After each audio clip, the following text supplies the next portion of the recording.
కొన్ని సందర్భాల్లో చూస్తూ ఉంటాం కొన్ని పత్రికలు, ప్రత్యేకించి టీఆర్ఎస్ పార్టీకి సంబంధించిన కొన్ని ప్రసార సాధనాలు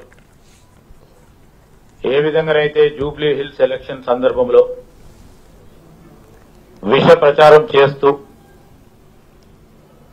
ప్రజలను పక్కదారి పట్టించే ఒక ప్రయత్నం చేసినారు, మరొకసారి అదే విధమైన ప్రయత్నం చేయబోతా ఉన్నారు.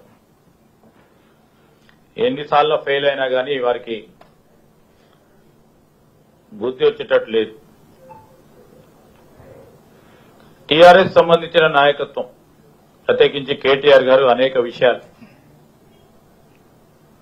పత్రికలను ఉద్దేశించి ఈరోజు మా పార్టీకి సంబంధించి మా ప్రభుత్వ పరంగా కేబినెట్ తీసుకున్న నిర్ణయాల విషయంలో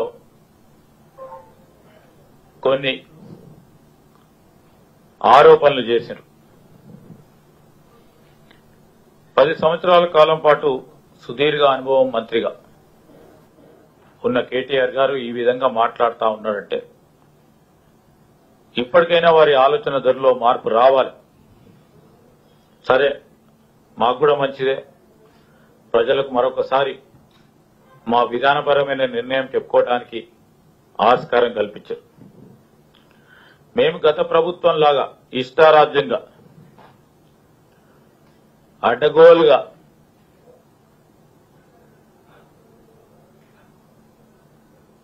ఎవరికి సంబంధం లేకుండానే జీవోలు తీయటం, అదేవిధంగా ప్రభుత్వానికి సంబంధించిన చెల్లింపుల విషయంలో కానీ అనుమతులు లేకుండా ఎప్పుడు కూడా మా ప్రభుత్వం చేయలేదు. వారి ప్రభుత్వంలో వారి హయంలో ఏం చేసినా దాని వెనుక ఒక మతలబు ఉండేది కనుక మా ప్రభుత్వ పాలసీలో భాగంగా ప్రభుత్వ సంక్షేమం మాకు కనబడితే వారికి కేవలం ఆ మతలకు కనబడతా ఉంది. వారి కోణం నుంచి వారి ఆలోచన మేరకు వారి దృష్టి ప్రకారం ఆ విధంగా ఆలోచన కనబడతా ఉంది. వారు చెప్పిన కొన్ని అంశాలు మొన్న ప్రభుత్వ పరంగా తీసుకున్న కేబినెట్ లో పరంగా నిర్ణయాలు తీసుకున్నాం. ఆ నిర్ణయాలకు అనుగుణంగానే ఈరోజు మేము తీసుకొస్తా ఉన్న కొత్త పాలసీలో పారిశ్రామిక వాడలకు సంబంధించిన భూముల విషయంలో వారు మరొక దుష్ప్రచారం, సత్యదూరమైన విషయాలు ఈ రాష్ట్ర ప్రజలకి ముందర పెట్టే ప్రయత్నం చేశారు. మొత్తం భూమి 9,292 ఎకరాలు. ఆ 9,202 ఎకరాలకు సంబంధించి వారు చెప్పారు. సరే, దాంట్లో ప్లాటెడ్ ఏరియా 4,740 ఎకరాలు. స్పష్టంగా ఏ విధంగా వారు చెప్పడం అనేది సూచసాగే చెప్పినాయి. ఆ దొడ్లాతనము అక్కడే కనబడదు. వారి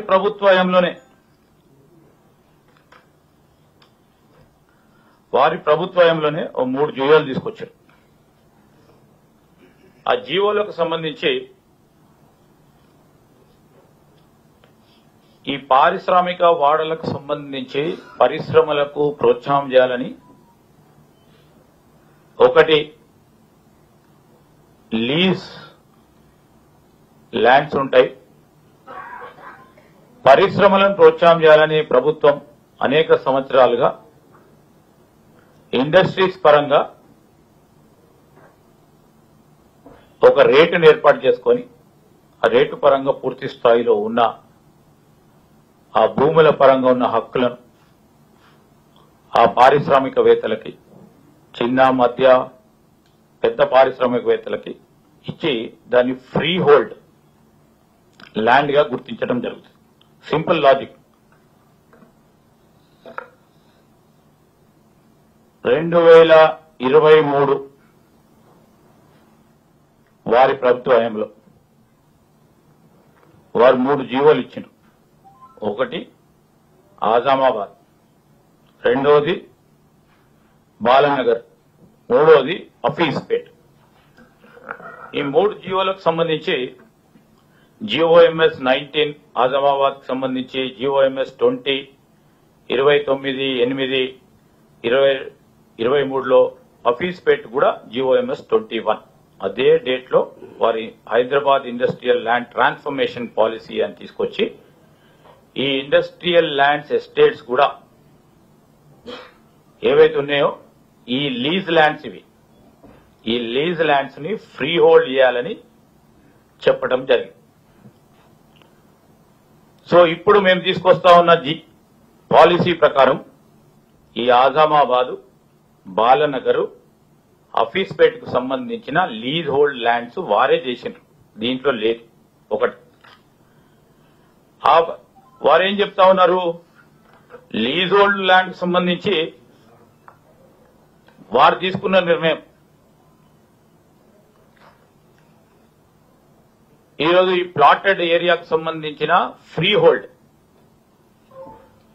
హోల్డ్ అంటే free hold rights of the lands అంటే వారికి ఎవరికైతే ఈ భూమిపై హక్కులు పూర్తి స్థాయిలో ఉంటాయో వారికి కంప్లీట్ గా పర్మనెంట్ గా అన్రిస్ట్రిక్టెడ్ ఓనర్షిప్ ఉంటుంది ఆ ల్యాండ్ కు సంబంధించి. ఫ్రీ హోల్డ్ ల్యాండ్స్ లో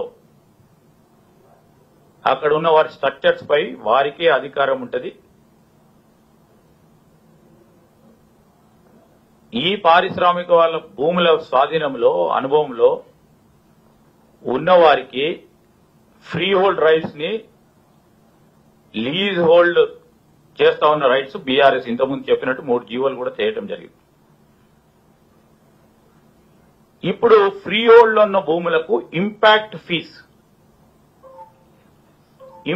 ఫీజ్ అంటే వారు కన్వర్షన్ చేసుకునే వీలు సంకల్పన చేయడానికి కన్వర్షన్ ఫీజ్ 30%. ఇదేదో అమ్ముకునేది కాదు. ఉదాహరణకి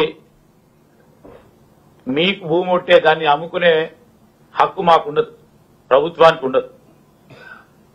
వారు పరిశ్రమ పెడతామన్నారు కనుక వారి పరిశ్రమలకు సంబంధించిన విషయంలో భూమిని ఈరోజు ప్రభుత్వం తీసుకున్న నిర్ణయం ఔటర్ రింగ్ రోడ్ లో ఉంటున్న అన్ని పరిశ్రమలకు కూడా కాలుష్యం కానీ అక్కడ పక్కన ఉన్న ప్రాంతాలన్నిటి సంబంధించి అర్బనైజేషన్ ఉన్న తరుణంలో గాలి, నీరు కలుషితమవుతుందని 2013లోనే ఆనాడు సుప్రీంకోర్టు ఇచ్చిన కొన్ని అబ్జర్వేషన్ ద్వారా ఈరోజు కలుషితమైన ఇండస్ట్రీస్ కానీ ఇండస్ట్రీస్ పరంగా కూడా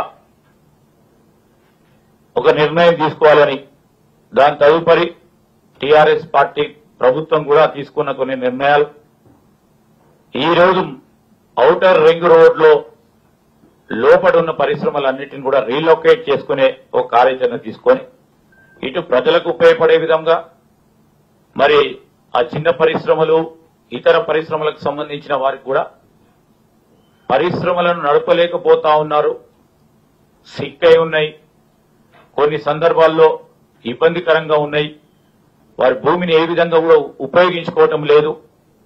మరి ఈ ఇండస్ట్రీస్ అసోసియేషన్ కు సంబంధించిన వారి రిప్రజెంటేషన్ మేరకు, అదేవిధంగా నగర విస్తరణ సంబంధించి ఈరోజు అనేక వాడలు, ఉదాహరణకి కాటాదాన్ కానీ కూకట్పల్లికి సంబంధించిన వాడలు కానీ ఓఆర్ఆర్ లోపల్లో ఉన్నాయి. చాలా పరిశ్రమలు కూడా మూతపడి, లేకుంటే పాత టెక్నాలజీతో కూడుకొని ఉత్పత్తి తగ్గిన అంశంలో కూడా మరి ఇండస్ట్రీకి సంబంధించిన ఓనర్స్ మా దృష్టికి తీసుకురావడం జరిగింది. ఈ ఇండస్ట్రీస్ ఏరియా చుట్టూ లక్షల జనాభాలు సంబంధించిన మిత్రులు నివాసాలు ఉంటున్నారు. టీజీఐసీ కింద ఉంటున్న ఇండస్ట్రియల్ పార్కులు, ఆటో నగర్లు అన్ని కూడా చాలా వరకు ఓఆర్ఆర్ లోపలే ఉన్నాయి.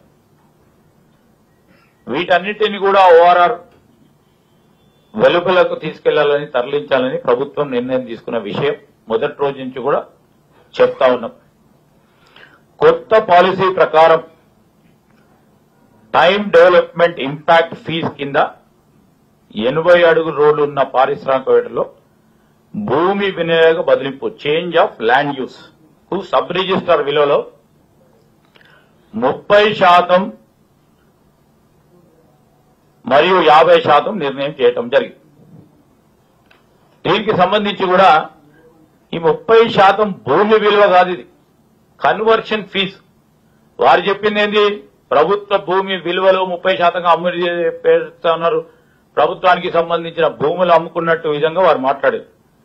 స్పెసిఫిక్ గా కన్వర్షన్ ఛార్జీలే మేము సూచించటం జరిగింది. దీనివల్ల ప్రభుత్వానికి ఆదాయంతో పాటు ప్రజలకు కూడా ఒక వెసులుబాటు కలిగి, పారిశ్రామికవేత్తలకు కూడా ఈరోజు కొత్త టెక్నాలజీ ద్వారా ఓఆర్ఆర్ అవతల వారి యూనిట్స్ ఏర్పాటు చేయడానికి అవకాశం ఉంటుంది. దీంట్లో టీజీఐఐసి నోడల్ ఏజెన్సీగా వ్యవహరిస్తా ఉంది. హెచ్ఎండిఏ మరియు ఎంఏయుడి నిబంధనల ప్రకారమే ఈ భూమి వినియోగం చేయాల్సి ఉంటుంది. దీన్ని కూడా మేము రూల్స్ ను డైవర్ట్ చేయటం లేదు. మరి ఈ దరఖాస్తుదారులు టీజీఐపాస్ ద్వారా మొదటగా 20%, మరి 90 రోజుల్లో మిగతా 80% చెల్లించాల్సి ఉంటుంది. ఇందులో 20% నిధులు టీజీఐఐసికి వస్తాయి. ఆ నిధులతోనే ఓఆర్ఆర్ వెలుపల ఏర్పాటు చేసే పారిశ్రామిక వాడల మౌలిక సదుపాయాల కల్పనకు వినియోగించడం జరుగుతుంది. ఈ నూతన పాలసీకి సంబంధించి ఇండస్ట్రీస్ గాని కామర్స్ డిపార్ట్మెంట్ కు రూపొందిస్తుంది. 6 నెలల లోపల ఈ దరఖాస్తుదారులు దరఖాస్తు చేసుకోవచ్చు. ల్యాండ్ కన్వర్షన్ తర్వాత నివాసాల నిర్మాణాలకు గాని, వాణిజ్యం గాని, ఇతర వాణిజ్యం వ్యాపార సంస్థలకు దీన్ని ఉపయోగించుకోవచ్చు. నేను సింపుల్ గా ఒకటే వారికి కూడా తెలుసు అనుకుంటాను, ఎందుకంటే చాలా సంవత్సరాలు వారు ఇండస్ట్రీ మినిస్టర్ గా ఉన్నారు, ఐటీ మినిస్టర్ గా ఉన్నారు, మున్సిపల్ మినిస్టర్ గా ఉన్నారు. ఈరోజు ఫ్రీ హోల్డ్ కి లీజ్ ల్యాండ్ మధ్యలో విభేదం లేకుండా మాట్లాడారు. వారు అదే ఆజామాబాద్ కు సంబంధించి ఇచ్చినప్పుడు వారు చెప్పిన ఉదాహరణ చెప్పారు, అది లీజ్ హోల్డ్, అది కూడా ఎస్ఆర్ఓ పైన 100%, ఇంకో కేటగిరీ కింద 200% ఫీజు నిర్ణయం చేయడం జరిగింది. ఆ క్రమేణా ఈ 3 పారిశ్రామిక వాడలకు సంబంధించి మేము ఏది కూడా దీంట్లో సవరణ చేయలేదు. ఈ 3 వాడలకు సంబంధించి 2023లో వారు తీసుకొచ్చిన జీవో ప్రకారమే ఈరోజు ఆ క్రమంలోనే ఎవరైనా దరఖాస్తు చేసుకుంటే వారికి వెసులుబాటు కల్పిస్తా ఉన్నారు.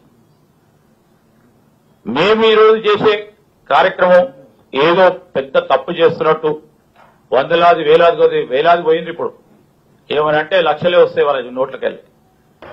లక్షలాది కోట్లు ఎక్కడి నుంచి వస్తాయి, ఏ విధంగా వస్తాయి, దేని గురించి మాట్లాడుతా ఉన్నారు?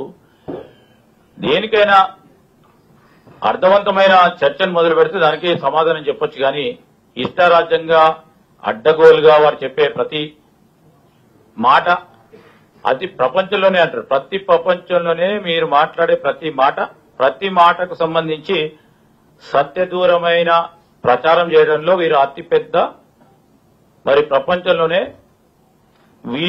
వారి నాయకత్వం అంతా కూడా ముందుకుంటది. మేము చెప్తా ఉన్నాం, మీరు కన్వర్షన్ ఫీజును పట్టుకొని భూములు దారదత్తం చేస్తున్నారు, 1,00,000 కోట్లన్నీ మాట్లాడుతూ ఉన్నారు. ఎవరికైనా ఇల్లుంటే, ఎవరికైనా పరిశ్రమ ఉంటే వారు భూములు తీసుకోవడానికి ఒక పాలసీ ఉంటుంది. ఒకవేళ పబ్లిక్ పర్పస్ విషయంలో ఇది వారి హక్కులు కలిగిన భూమిలో వారు ఏదైనా చేసుకోవడానికి ఒక వీలు సంకల్పన చేసుకొని ఇటు ప్రభుత్వానికి అటు మరి భూమి హక్కులు ఉన్నవారికి ఏదో విధంగా వారికి మేలు చేయాలని ఒక సంకల్పం చేస్తే దీన్ని కూడా రాజకీయం చేసి ఇష్టారాజ్యంగా అడ్డగోలుగా మాట్లాడే ప్రయత్నం చేస్తా ఉన్నారు. వారి ప్రభుత్వంలో అనేక భూములు కన్వర్షన్ చేశారు.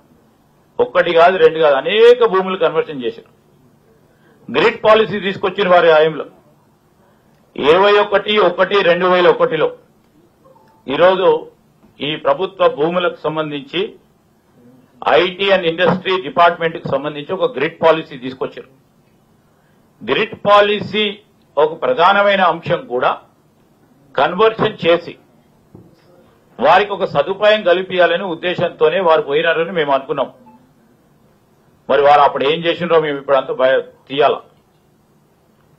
ఈరోజు మేమేంది చెప్తా ఉన్నాం, ఎస్ఆర్ఓ రిజిస్ట్రేషన్ వాల్యూకి సంబంధించి 30%, 15% కన్వర్షన్ ఫీజు.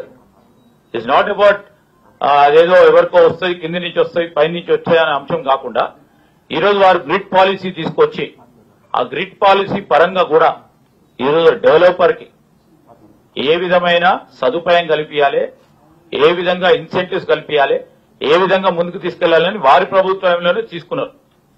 మరి అప్పుడు ఎన్ని లక్షల కోట్లు మతలబు ఉండేనో వారు కూడా చెప్పాలి. మరి ఆజామాబాదు అదేవిధంగా బాలనగర్ కు సంబంధించి వారు తీసుకున్న నిర్ణయాల్లో ఇదే కోణం నుంచి వారు ఆలోచన చేసినరా? వారు ఐటీ పార్క్ కన్వర్షన్ కు సంబంధించిన గ్రిడ్ పాలసీలో తీసుకున్నారు. అనేక పార్కులకు సంబంధించి అనేక అంశాల విషయంలో వారు కన్వర్షన్ ఫీజు తీసుకొని పాలసీ నిర్ణయాలు తీసుకున్నారు. ఆ పాలసీ నిర్ణయం తీసుకున్నప్పుడు పరిశ్రమలను సంబంధించి ఆ పరిశ్రమలకు ఉపయోగపడాలి అనే ఉద్దేశంతో తీసుకున్నారని మేము అనుకున్నాం. మరి వారు మాట్లాడే తీరు చూస్తుంటే ఏదో విధంగా ఏదో మతలబు ఉందంటున్నాం. మాకైతే మతలబు ఎక్కడ కనబడలేదు, మతలబు ఉండే ప్రసక్తే కూడా ఉండదు. ఈరోజు ఇండస్ట్రియల్ యూజ్ నుంచి అదర్ యూజ్ కు సంబంధించిన అనేక నిర్ణయాలు ఉన్నాయి. ఈ రోజు వరకు మేము పాజిటివ్ గా, ఎందుకంటే ఆనాడు ప్రభుత్వం ఏ నిర్ణయాలు తీసుకున్నా గానీ మొత్తం రాష్ట్ర వ్యాప్తంగా ఉన్న పారిశ్రామికవేత్తలకు గానీ ఇక్కడ ఉన్న ఈకో సిస్టమ్ ను ఇబ్బంది పెట్టకూడదు. ఎందుకంటే రాష్ట్ర ప్రజానీకానికి సంబంధించి, రాష్ట్ర ఆర్థిక వ్యవస్థకు సంబంధించి, రాష్ట్రానికి సంబంధించిన మన గౌరవం గురించి ఎప్పుడు కూడా మేము పరిశ్రమలను గానీ పారిశ్రామికవేత్తలను గానీ ఇక్కడికి వచ్చే పెట్టుబడులపై భయాందోళన సృష్టించడానికి ప్రయత్నం చేయలేదు. ఈరోజు ఏమంటా ఉన్నారు, ఈ పాలసీలో పాల్గొనకండి, దీంట్లో మీరు పోవద్దు అంటా ఉన్నారు. సరే, వారికి రాష్ట్ర అభివృద్ధికి చేయొద్దని భయం కల్పించాలి. ఈరోజు పెట్టుబడిదారులు భయం కల్పించాలి. ఏదో విధంగా పెట్టుబడులు రావద్దు,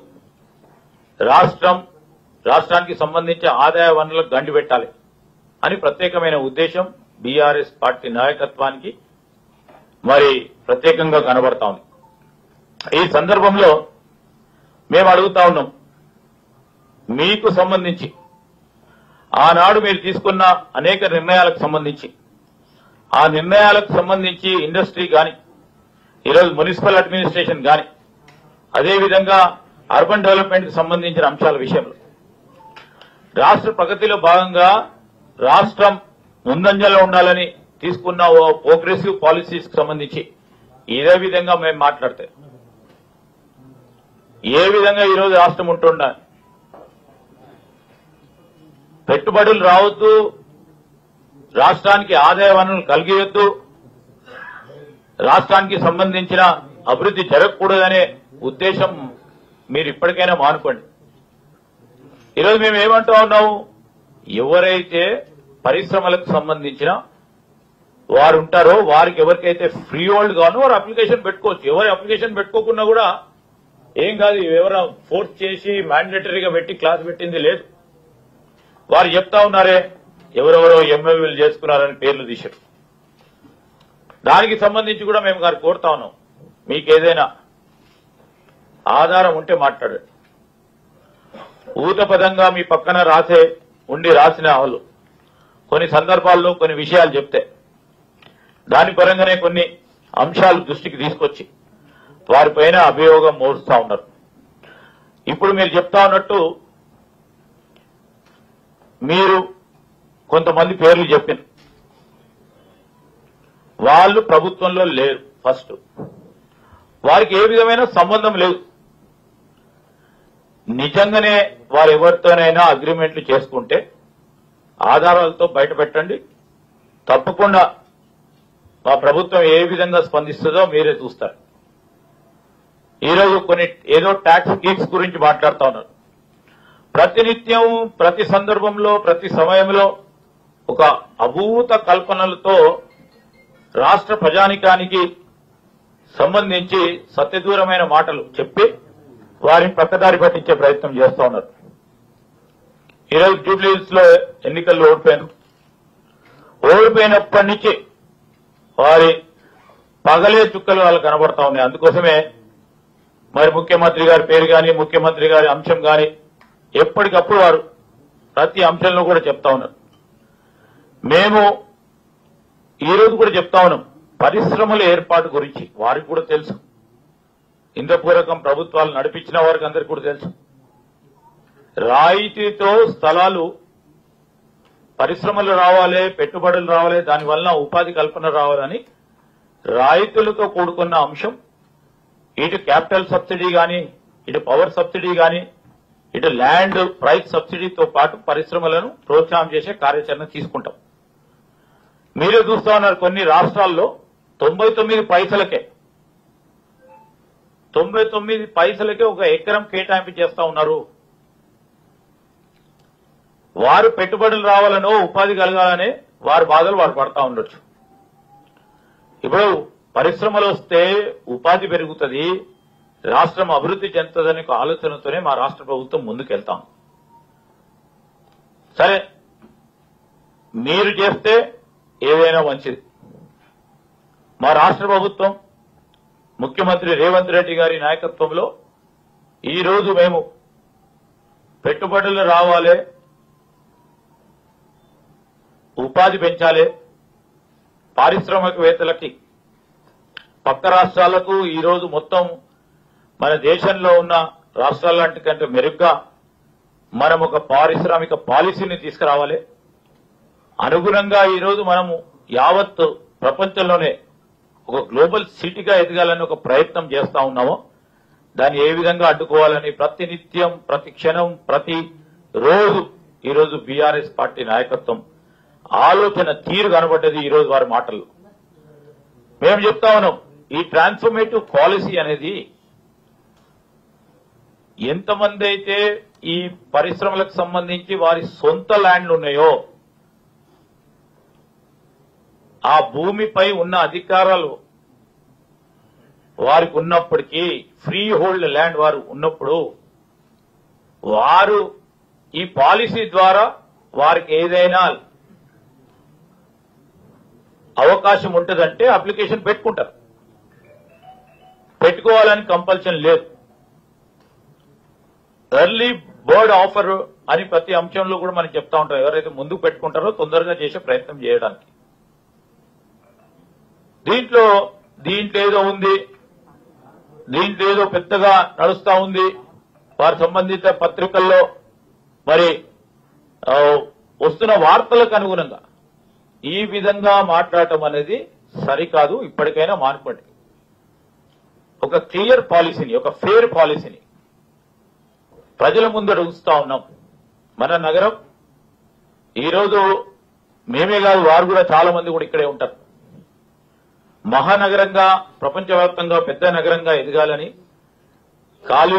కలుషితం లేకుండా నీరు గాని, గాలి గాని, పరిసర ప్రాంతంలో ఒక క్వాలిటేటివ్ లైఫ్ తీసుకురావాలని చేస్తున్న ప్రయత్నంలో ప్రభుత్వానికి సంబంధించి ఒక ప్రధానమైన నిర్ణయం ఈ ఇండస్ట్రీస్ అన్నిటిని కూడా ఔటర్ రింగ్ రోడ్ ఆవల తీసుకొచ్చే ప్రయత్నంలో ఈ నిర్ణయం చేస్తే రాష్ట్రానికి తప్పకుండా వనరులు అయ్యే అవకాశం ఉంది. విన్ విన్ సిచ్యువేషన్ లో అందరికీ, రాష్ట్ర ప్రజానికానికి, ప్రభుత్వానికి సంబంధించిన ఆదాయం సంబంధించి ఈరోజు ఒక చేస్తా ఉన్న ప్రయత్నానికి సంబంధించిన అంశం విషయంలో నిరాధారమైన గాలి మాటలు మానుకొని రాష్ట్ర ప్రగతిలో మీరు పాల్పంచుకోకుంటే పాల్పంచుకోకండి. రాష్ట్ర ప్రగతిని అడ్డుకోవద్దని మేము మనవి చేస్తా ఉన్నాం. అదే ఇప్పుడు కన్వర్షన్ కు సంబంధించి మేము ప్రాథమిక అంచనా మేరకు అందరూ కూడా అప్లై చేసుకుంటే, ప్రతి ఒక్కరు అప్లై చేసుకుంటే దాదాపు 4 నుంచి 5 వేల కోట్లు రాష్ట్ర ప్రభుత్వానికి ఆదాయం కలిగించే ఒక వ్యవస్థ ఏర్పడుతుంది. ఎవరు అప్లై చేసుకోకుంటే ₹1 కూడా రాదు.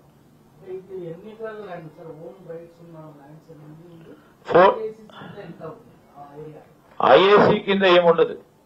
ఐఏసీ వారికి అమ్మేసింది. వారి సొంత ల్యాండ్లు ఇవి. సొంత ల్యాండ్కు సంబంధించి మరి 4,740 ఏకర్స్ ప్లాటెడ్ ఏరియా. మొత్తం భూమి 9,292 ఎకరాలు. అంటే దాంట్లో రోడ్లు ఉంటాయి, డ్రైన్స్ ఉంటాయి, కామన్ ఫెసిలిటీస్ ఉంటాయి. కానీ plotted area is about 4,400 acres.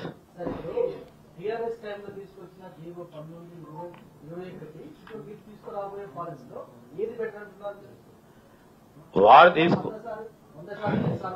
అది మంచి క్వశ్చన్ అడిగిన వెంకట్. వారు తీసుకొచ్చిన జీవో లీజ్ ల్యాండ్స్ పైన. లీజ్ అంటే ఇంకా ప్రభుత్వానికి హక్కులున్నాయి. ఇది ఫ్రీ హోల్డ్, సొంత భూములు ఇవి. మీరు చిన్న పరిశ్రమలు పెట్టుకుంటే మీరు ఆ రోజు ఐఏసీ నుంచి కొన్నరు, పూర్తి స్థాయిలో సేల్ రిజిస్టర్ అయిపోయింది, మీ హక్కులంతా మీకే ఉంటాయి. ఇది ఫ్రీ హోల్డ్ ల్యాండ్, అది లీజ్ ల్యాండ్. ఆ లీజ్ ల్యాండ్ కు సంబంధించి మీరు ఆ లీజ్ ల్యాండ్ లో అప్పుడున్న ఎస్ఆర్ఓ ప్రకారం మీరు అంటా ఉన్నారు, అప్పుడున్న మార్కెట్ వాల్యూ ప్రకారం 100 టైం చేసిన వాళ్ళు, అప్పుడున్న రిజిస్ట్రేషన్ వాల్యూ ప్రకారం లీజ్ ల్యాండ్ ని 100% చేసినామని చెప్తున్నారు. ఎవరు హక్కులు ఎవరికైతే ఉన్నాయో వారికి 30 అని మరి 50 ఒక 2 స్లాబ్స్ పెట్టి సైంటిఫిక్ గా, అంటే శాస్త్రీయబద్ధంగా రేపు ఉపయోగపడే విధంగా పాలసీ తీసుకొచ్చినాం. ఏదో పాలసీ తీసుకొచ్చినాం 2 రోజులు గొప్పలు పత్రికల్లో మాట్లాడుకోవటానికి కాదు, ఇంప్లిమెంటేషన్ లో సరిగ్గా ఉండాలి అనే అంశం మీద మా స్పెషల్ చీఫ్ సెక్రటరీ గారు, ఇండస్ట్రీస్ కమిషనరు, హెచ్ఎండిఏకి సంబంధించిన కమిషనరు, అదేవిధంగా ఎండి ఐఏసీకి సంబంధించిన వారు ఆ పారిశ్రామికవేత్తలతో సంబంధించి వారి సంప్రదింపులు చేశారు. సంప్రదింపులు చేసి ఒక రేషనల్ పద్ధతిలో శాస్త్రీయబద్ధంగా తీసుకున్న నిర్ణయం. సరే, నేను ఇప్పుడు మీరు అడిగినట్టు రెండింటిని వారు కన్ఫ్యూజన్ చేసి ప్రజల్లో పెట్టేశారు. ఒకటి లీజ్ ల్యాండ్, ఒకటి ఫ్రీ హోల్డ్ ల్యాండ్. ఒకటి సొంత భూములు, ఇంకోటి ప్రభుత్వ పరంగా ఇచ్చిన లీజ్ ల్యాండ్ ప్రకారం వారు గత ప్రభుత్వంలో, వారి ప్రభుత్వంలో లీజ్ ల్యాండ్ కు సంబంధించి వారే ఫ్రీ హోల్డ్ చేశారు. ఇప్పుడు సొంత భూములకు సంబంధించిన ఫ్రీ హోల్డ్ చేయాలి. దానివల్ల అక్కడ ఉన్న పారిశ్రామికవేత్తలకు కానీ ఆ ప్రాంతవాసులకు సంబంధించి ఒక కన్జర్వేషన్ జోన్, అదేవిధంగా కలుషితమైన నీరు, గాలి, పరిసరాల ప్రాంతంలో అంతా ఆవాసాలు ఉన్నాయి. వాటికి సంబంధించి ఒక ప్రోగ్రెసివ్ నిర్ణయం తీసుకుంటే ఈరోజు వారు చేస్తేనేమో లీజ్ ల్యాండ్ లో చేస్తేనేమో కరెక్ట్ అట, సొంత భూములకు సంబంధించి వారికి వెసులుబాటు కలిగిస్తేనేమో తప్పట. అసలు లీజ్ ల్యాండ్కే మీరు ఇచ్చిండ్రు. ఎవరికైతే సొంత పట్టాలు ఉన్నాయో వారికి వెసులుబాటు కల్పించాలనో చేసే ప్రయత్నం చేస్తే అది తప్పు అని తీసుకొచ్చి ముందుకు పెట్టే ప్రయత్నం చేస్తా ఉన్నారు. ఇలాంటి సత్యదూరంగా, అంటే పాలసీ ప్రకారంగా వారు తీసుకున్న నిర్ణయం ఒక మంచి ఉద్దేశంతో తీసుకున్నారని, ఆనాడు మేము ఆ పాలసీ నిర్ణయం ఈ విధంగా తీసుకున్నారని అనుకొని ముందుకు పోతే దీంట్లో ఈ విధమైన అర్థం ఉంటది అని చెప్పకనే చెప్తా ఉన్నారు. అప్పుడు చేసిండ్రేమో. లీజ్ ల్యాండ్ మొత్తం ఆజమాబాద్ ఏరియాకు సంబంధించి వీటన్నిటికి సంబంధించి దాదాపు 100-200 ఎకరాలు ప్రధానమైన సమస్య. దాంతో పాటు ఇంకా అనేక ఐటీ పార్క్స్ లలో గ్రిడ్ పాలసీ కింద చేశారు. గ్రిడ్ పాలసీ కింద 2 ఎకరాలు, 12 ఎకరాలు ఇట్లా కూడా దాదాపు 100-200 ఎకరాలు చేశారు. సో ఈ గ్రిడ్ పాలసీని తీసుకొచ్చిండ్రు. ఆ గ్రిడ్ పాలసీ తీసుకొచ్చినప్పుడు కూడా ఈరోజు developers and the real estate industry association have suggested for certain relaxation amendments to the grid policy అని కూడా వాళ్ళే ఇచ్చారు. సో స్టేక్ హోల్డర్స్ తో కూడా వారు అభిప్రాయాలు తీసుకున్నారని చెప్పారు. మా డిపార్ట్మెంట్ కూడా స్టేక్ హోల్డర్స్ తో అభిప్రాయాలు తీసుకుని వారికి ఒక వెసులుబాటు కలిగియాలి. దానివల్ల కూడా రాష్ట్ర ప్రభుత్వానికి నిధులు సమకూరుస్తాయి. దానివల్ల మరి అన్ని రీత్యా ఈ నగరంలో ఉంటున్న వారికి మంచి వాతావరణంతో కూడుకున్న ఆవాసాలు ఏర్పాటు చేసే అవకాశం ఉంటుందని ఒక మంచి ఉద్దేశంతో పోతా ఉన్నప్పుడు దాన్ని కలుషితం చేయాలి. ఆ పాలసీని ఏ విధంగా ఇంప్లిమెంట్ చేయకూడదు, మీరు దీంట్లో పాల్గొనొద్దు అని నేరుగా చెప్తే ఇది కరెక్టా అని అడుగుతా ఉన్నాం.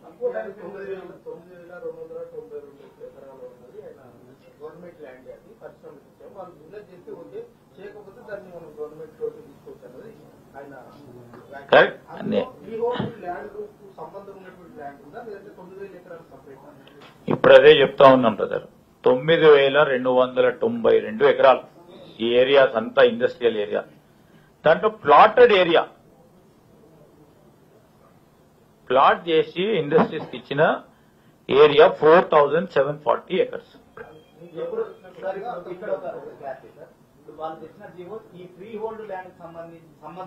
లేదు, అస్సలు లేదు. లీజ్ హోల్డ్ సంబంధించిందే. ప్రభుత్వ పరంగా ఇంకా హక్కులు ఉంటాయి, లీజ్ ఉంటాయి.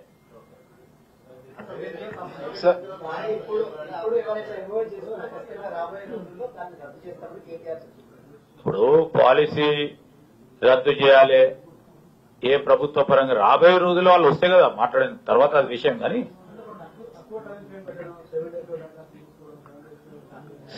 7 days లో దరఖాస్తులు కాకుండా ఉంటే ఫస్ట్ ఒక విధానపరమైన నిర్ణయం 7 days లో తీసుకోవచ్చు.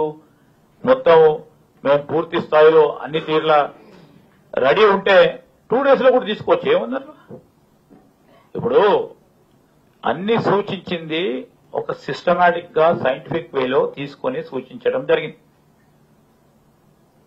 15 days లో తీసుకుంటే వారు చెప్పిన మాటలు ఉల్టా అయితే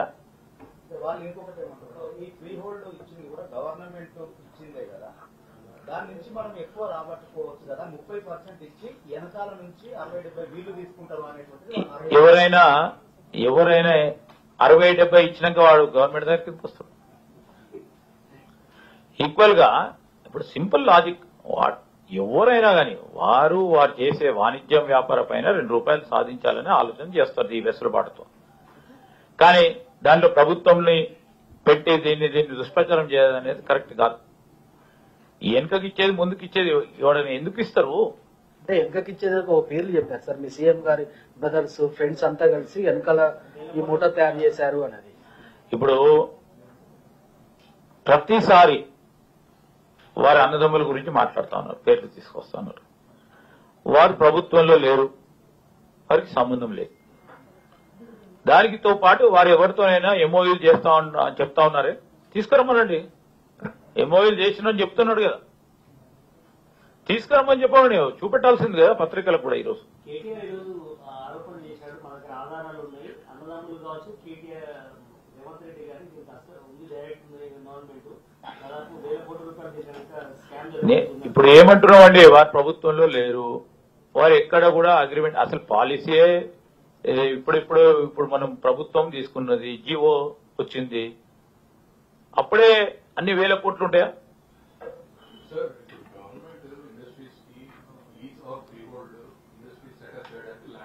యా,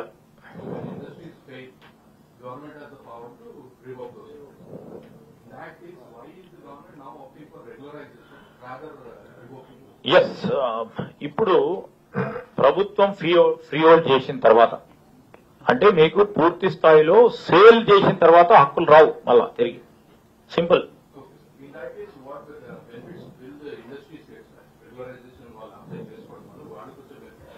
వాళ్ళు ఫ్రీ హోల్డ్ చేస్తే వాళ్ళు ఇతర వాణిజ్యం వ్యాపారం చేయడానికి ఆస్కారం ఉంటుంది. Yeah, that's what they have done in 2021. Great policy తీసుకొచ్చిండ్రు వాళ్ళ ప్రభుత్వంలోనే. ఇదే ఉద్దేశంతో 2023లో లీజ్ ల్యాండ్స్ ను కూడా కన్వర్షన్ చేయడానికి 3 జీవోలు తీసుకొచ్చిండ్రు. లీజ్ ల్యాండ్స్ ఇప్పుడు మేము సేల్ కన్సిడరేషన్ లో 50-20 సంవత్సరాల నుంచి సేల్ చేసిన ల్యాండ్స్ మళ్ళా మేము తిరిగి తీసుకోలేము. ఎందుకు అది తీసుకోలేము? వాళ్ళు ఏ విధంగా ఉపయోగించుకోకుండా ఉంటే ఇండస్ట్రీస్ అన్నింటిని కూడా మేము రీలొకేట్ చేస్తా ఉన్నాం. Outer ring road అటువైపులా.